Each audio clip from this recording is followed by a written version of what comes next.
Welcome to the Deep Dive, the show engineered to cut through the complexity and deliver the high-yield, critical knowledge you need. And today, we are taking on a huge topic. Oh, it's a massive one. The comprehensive world of cardiovascular and circulatory function. We have gathered a mountain of sources, really focusing on a foundational med-surg unit, and our mission is to extract the absolute core of clinical knowledge. And connect all the dots. Structure, electricity, flow, all of it. Exactly. And we're not starting with theory, are we? We're starting right in the thick of it. Right in the pressure cooker. I want you to think back to that critical incident we reviewed. You have an 85-year-old male. He comes into the ED, and it is a textbook presentation. Just classic. Absolutely. Substernal chest pain radiating down the left arm, that crushing pressure. He's got nausea, shortness of breath, he's diaphoretic. It's acute coronary syndrome, no question. The clock is just ticking down. It is. He's rushed to the cath lab, and they find exactly what they expect to find. Yeah. Severe blockages. 90% and 85% stenosis in his right coronary artery. Wow. So they perform a percutaneous coronary intervention, the PCI, balloon angioplasty, stenting, and it's a life-saving success. But the crisis doesn't end there, does it? No, it really doesn't. And this is the key part. The ultimate goal is patient stability. And the nursing notes show just how vulnerable these transitions of care are. Post-procedure, the receiving nurse realizes the patient missed the first doses of 2 critical antiplatelet medications. The ones prescribed immediately after the PCI. The very ones. And that realization, it just triggers this urgent medication error notification and a scramble to get him on those meds immediately. Right, that moment, that's everything, isn't it? The assessment, the catch, and realizing the risk of potential clotting. That's the whole ballgame. It is. It reminds us that managing cardiac care is about managing information flow just as much as it is managing blood flow. So that brings us to the big idea for this entire deep dive. Yes. The foundational concept, the one thing that connects everything we're about to talk about, is mastering perfusion.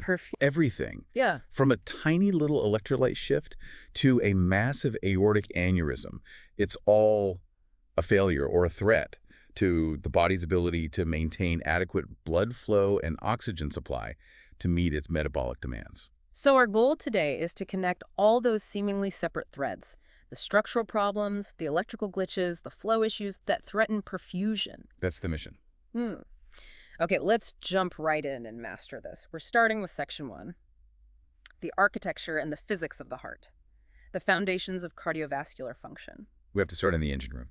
And the first principle of cardiac physics is that the heart's chambers, their thickness is directly proportional to the resistance they have to overcome. And that difference in resistance is, it's huge, right? The atria are pretty thin because they're just receiving chambers when the heart's relaxed. They are, but the ventricles, they're the heavy lifters. Right. The right ventricle, the RV, it has the easier job. It just needs to push blood into the short, low-pressure pulmonary circulation.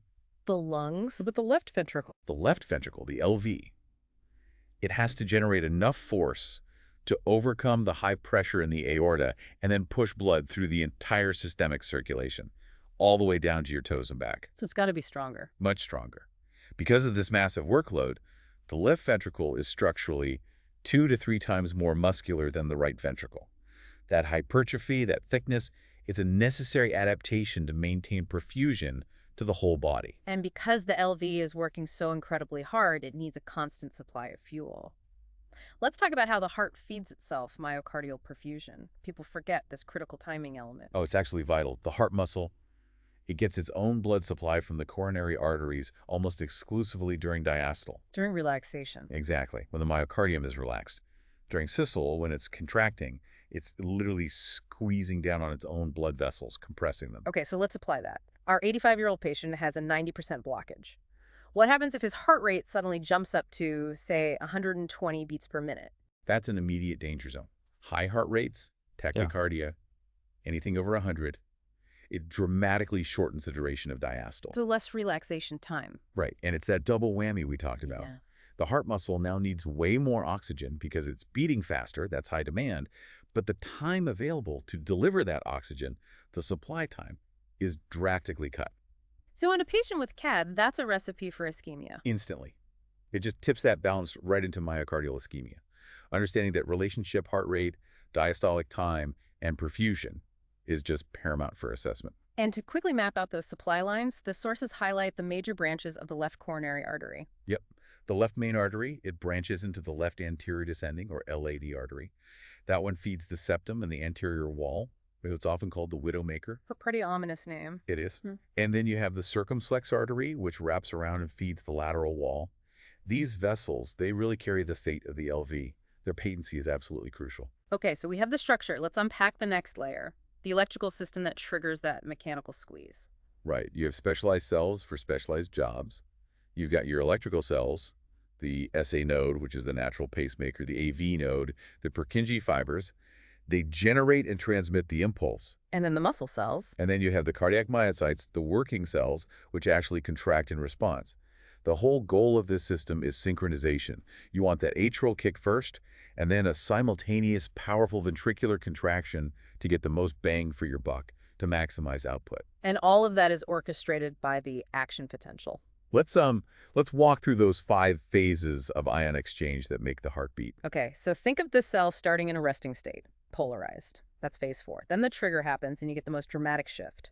Phase 0, rapid depolarization. That's the spark. That's the lightning bolt. It's a sudden, massive rush of positively charged sodium ions into the cell, which makes the inside of the cell highly positive and kicks off the contraction. Okay, so after the lightning bolt, what happens? After that, you have the plateau and then recovery. In phase 1 and phase 2, the plateau phase, it's a critical balancing act. Sodium channels close, and then calcium ions slowly start to flow in. That's what maintains the contraction.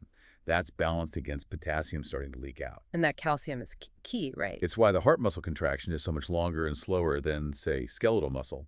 And then finally, in phase 3, repolarization, the calcium flux stops, and you get a rapid, major flood of potassium out of the cell, which restores that negative charge inside and gets it ready for the next beat in phase 4. And that precise, constant movement of sodium, calcium, and potassium is exactly why electrolyte balance is so critical, which we'll get to. Exactly. So now, let's translate that electrical trigger into the physical flow of blood. Okay, the one foundational principle of hemodynamics you have to remember is this. Fluid flows from higher pressure to lower pressure. Always.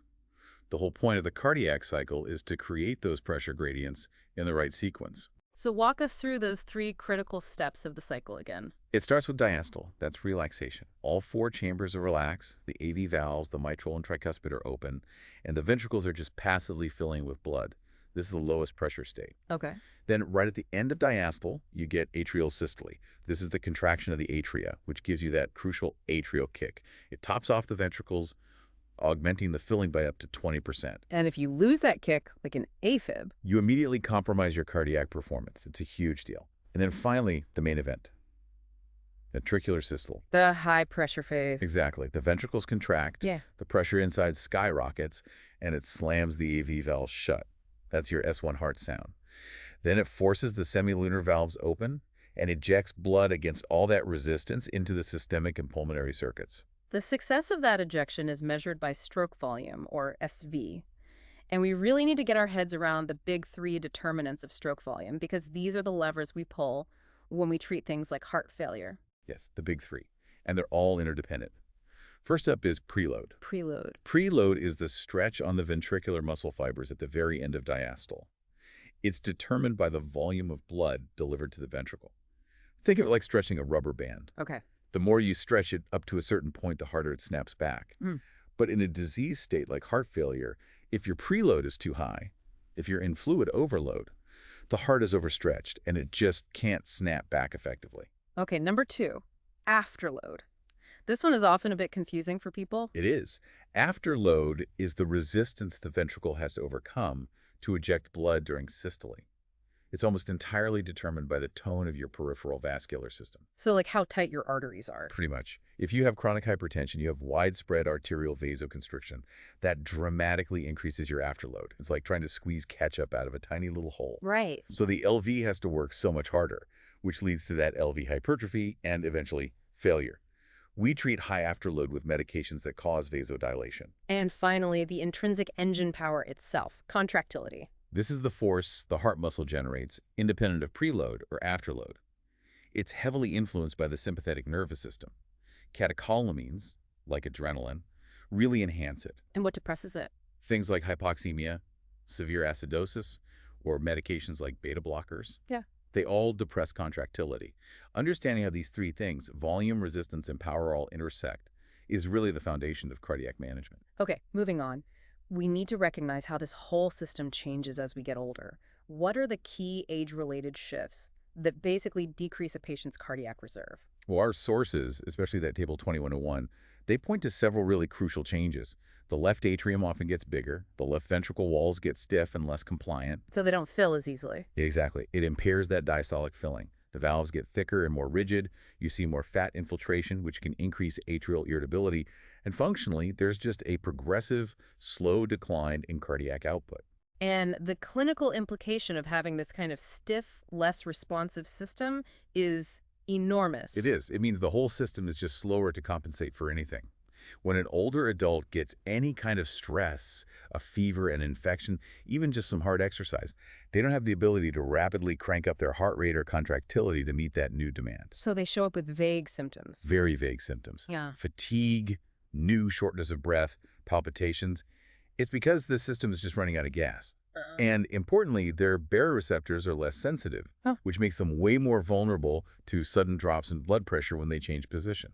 Okay, let's pivot to assessment and those crucial red flags. We have to start with risk factors, what we can control versus what we can't. Right. The non-modifiable risks are your age. Your gender men tend to develop CAD earlier, but the risk equalizes for women after a 65-year race and your family history. And the modifiable ones are our targets. Those are the big ones we go after with lifestyle changes and drugs. Smoking, hypertension, high cholesterol, diabetes, obesity, and physical inactivity. And nurses can use online tools from the AHA and ACC to calculate an objective risk score, which is a really powerful teaching tool for patients. When you're assessing pain, especially for angina or ACS, what are the specific characteristics that help you tell the difference between stable discomfort and a full-blown emergency? You need the details. Where is it? Substernal, radiating. What does it feel like? Crushing, burning, squeezing. How long does it last? And what makes it better or worse? Right.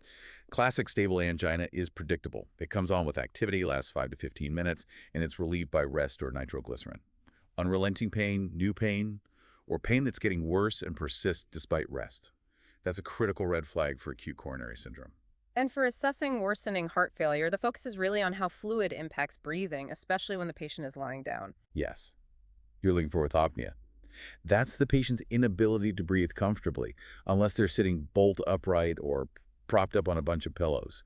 It's a progressive sign of pulmonary congestion. And even more specific is PND. Paroxysmal nocturnal dyspnea, PND. This is when the patient wakes up suddenly, gasping for air, usually an hour or two after falling asleep. And what's the mechanism there? It's all about fluid shifts. When the patient lies flat, fluid that was pooled in their legs gets reabsorbed back into the circulation. This increases preload, which the failing left ventricle just can't handle, and it leads to this flash pulmonary congestion. For our patient in the opening story, the one who just had a PCI, acute vascular changes are the immediate threat. So we rely on the urgent assessment of the 6 Ps. These are the hallmarks of an acute arterial occlusion. You have to know them.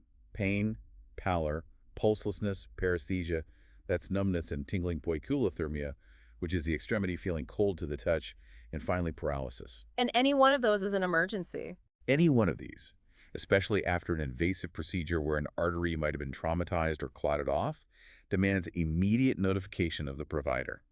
Time is tissue. Ischemia time is muscle time.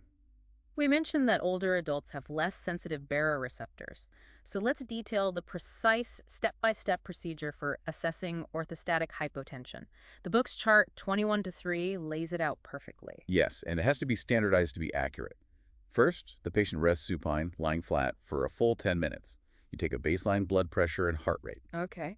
Next, you help them to a sitting position with their legs dangling, and you wait 2 minutes. Then you reassess the BP and heart rate. Finally, you assist them to a standing position, take the BP and heart rate immediately, and then again after 2 more minutes of standing. So what numbers define a positive result, and what's the immediate nursing action? A positive finding is a drop of 20 millimeters of mercury or more in the systolic PP, or 10 or more in the diastolic, or an increase in heart rate of 20 beats per minute, which is the body trying to compensate. And if you get that. If the patient gets dizzy, or if you see that drop in numbers, the immediate action is non-negotiable. You return the patient to a supine position immediately. You have to restore that blood flow to the brain. Okay, before we get into diagnostics, let's just briefly touch on auscultation, S1 and S2.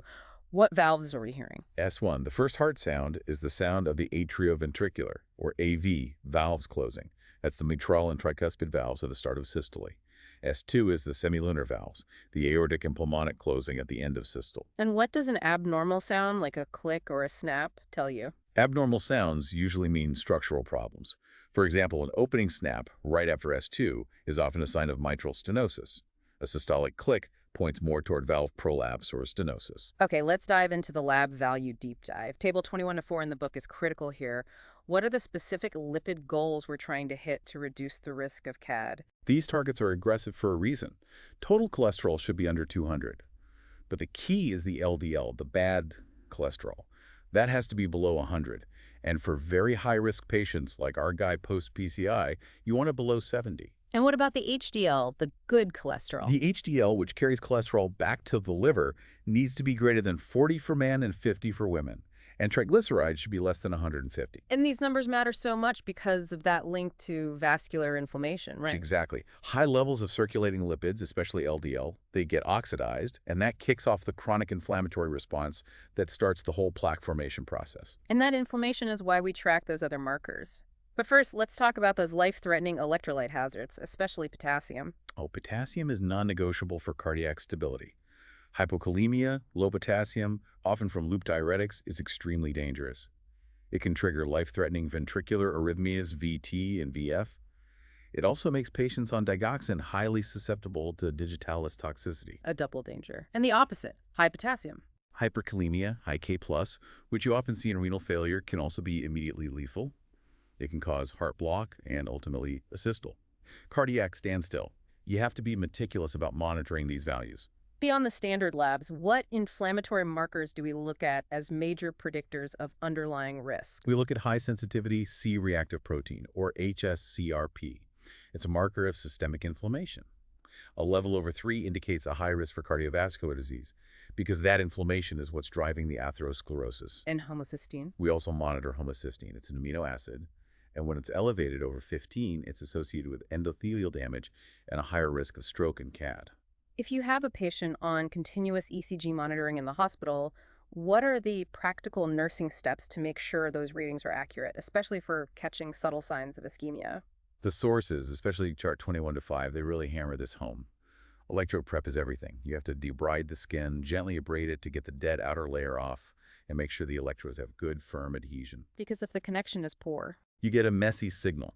You get false alarms, which leads to alarm fatigue, and even worse, you can miss critical changes like ST segment elevation or depression, which are the signs of myocardial injury or ischemia. Okay, let's compare the two main types of non-invasive stress testing. The standard exercise stress test is physical exertion treadmill, bike while you monitor symptoms, BP, and the ECG. The pharmacologic stress test is for patients who can't exercise. We use drugs like adenosine to chemically stress the heart and mimic the effects of exercise. And what are the absolutely vital pre-test instructions for an accurate result? The patient has to be NPO for 3 hours before the test. Mm-hmm. And they have to avoid all stimulants, no caffeine, no chocolate, no caffeine-containing drinks or meds for a full 24 hours. Why is that so important? Because stimulants can prematurely raise the heart rate or even mask ischemic changes, making the test useless. Okay, finally, invasive monitoring in the ICU. Explain the importance of CVP and pedo-BP. These give us direct pressure data from inside the heart. CDP, or central venous pressure, measures pressure in the right atrium. It reflects right ventricular preload, the volume returning to the right side of the heart. I'm in POP-P. POP-P, the pulmonary artery wedge pressure, is the gold standard for assessing left ventricular filling pressure, or LV preload. A high POP-P means the LV is failing to empty properly, and it often correlates directly with pulmonary edema and how severe the left-sided heart failure is. And given that these are invasive lines, what are the key nursing interventions to prevent a catheter-related bloodstream infection, a CRBSI? We have to be strict, following the table 21-5 guidelines. Meticulous hand hygiene, cleansing the insertion site with chlorhexidine, using chlorhexidine-impregnated dressings, and daily skin cleansing with a chlorhexidine wash. The goal is to minimize the time the catheter is in place. That sets a perfect foundation. Now let's move into section 2, where the system breaks down electrically, arrhythmias and conduction problems.